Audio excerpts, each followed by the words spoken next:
Julie, thanks so much for coming by. And I wanted to ask you, as you look at the new year, what's exciting for you in terms of this whole advanced TV world that we've been speaking about, addressable OTT programmatic? What's going to be happening, and what are you most excited about?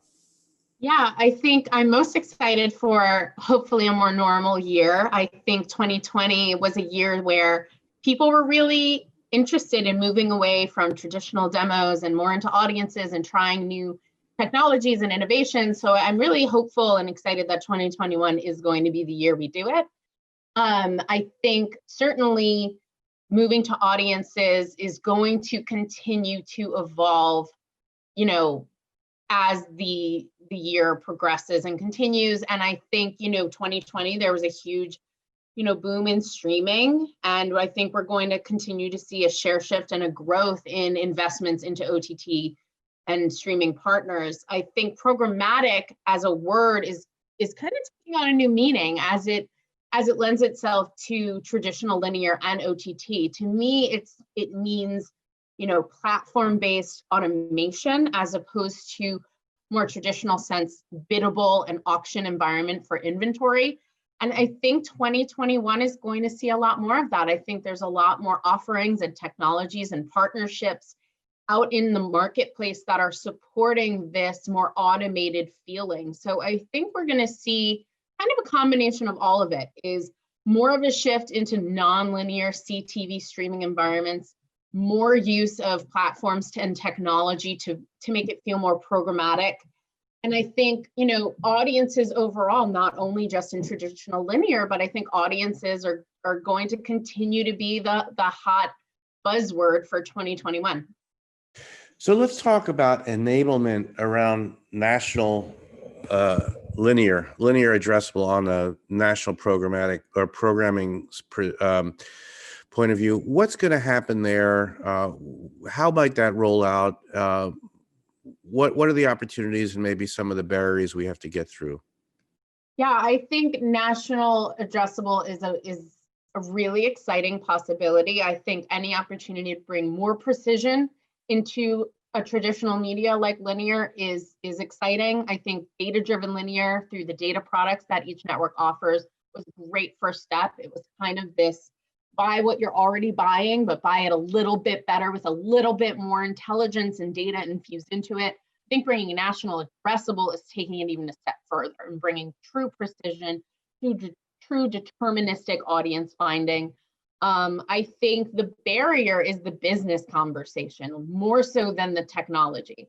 I think, as buyers and sellers, we actually have to come to the table and figure out what the business terms look like.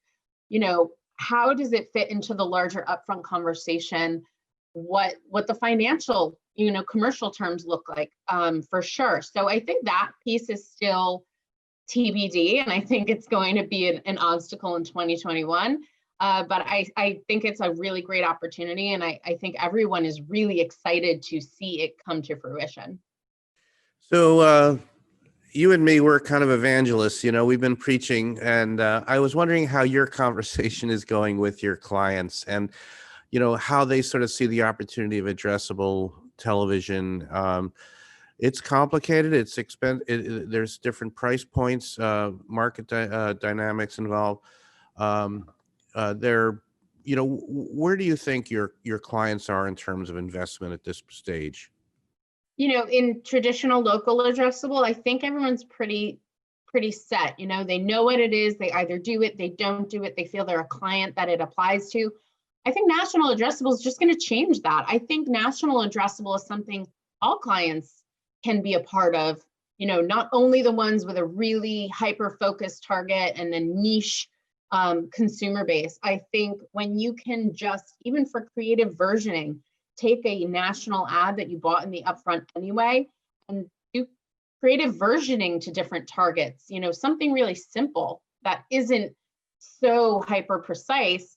I think there's room for a lot of clients who haven't done traditional linear to start to play with it.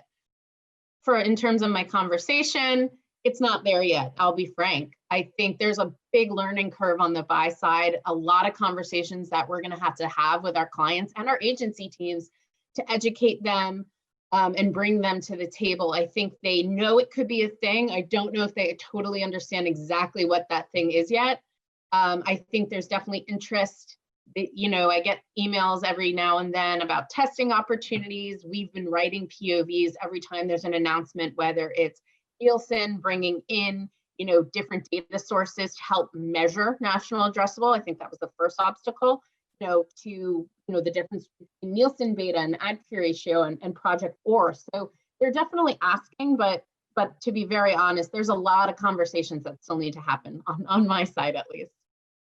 Speaking of conversations, what about with the publishers? You're spending the money, you're the buyer, they're selling. What do you think? What do you hope the sell side kind of comes around to, both the programmers and the SSPs? Yeah, I think the programmers, it's about prioritization. I think it's coming to the table in that upfront conversation and initiating the fact that this is how they want to sell. They want to move away from demos. They want to try new technologies, and they want to prioritize something like national addressable. I think it's also understanding what the offering is, and hopefully, for me at least, it's not piecemeal feeling. You have a lot of opportunities out there, whether it is ad ratio, the Vizio TVs through Project or LG through Nielsen, or a traditional MVPD cable provider providing the enablement, right? It's about the networks understanding where's the duplication, where's the overlap, and coming to us, not only prioritizing it and wanting to sell it this way, but also selling it holistically as a scalable offering, as opposed to, let's just do this in this footprint versus that footprint. I think for me, that would be one of the bigger hopes in the conversation. But, until they prioritize it and they want to sell it this way, it's kind of a parallel path. If I want to buy it, it doesn't mean they want to sell it. So we kind of have to come to the table at the same point.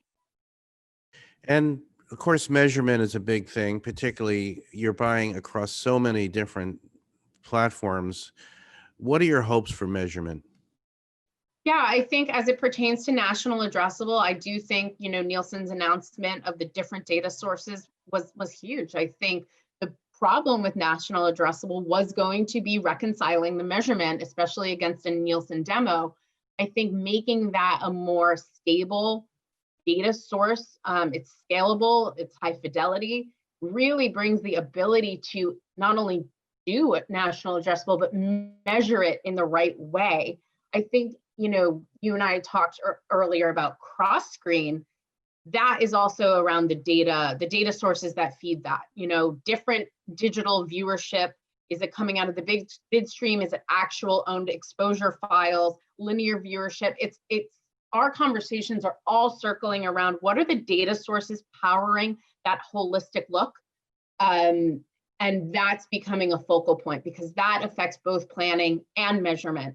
So in order to buy cross-platform, cross-media type, cross-screen, cross-audiences, it's really coming down to the data sources that are enabling that planning and measurement on the back end, and figuring out how to piece together all of these different data assets to have a more holistic look. And I think national addressable is going to kind of fit into that same conversation.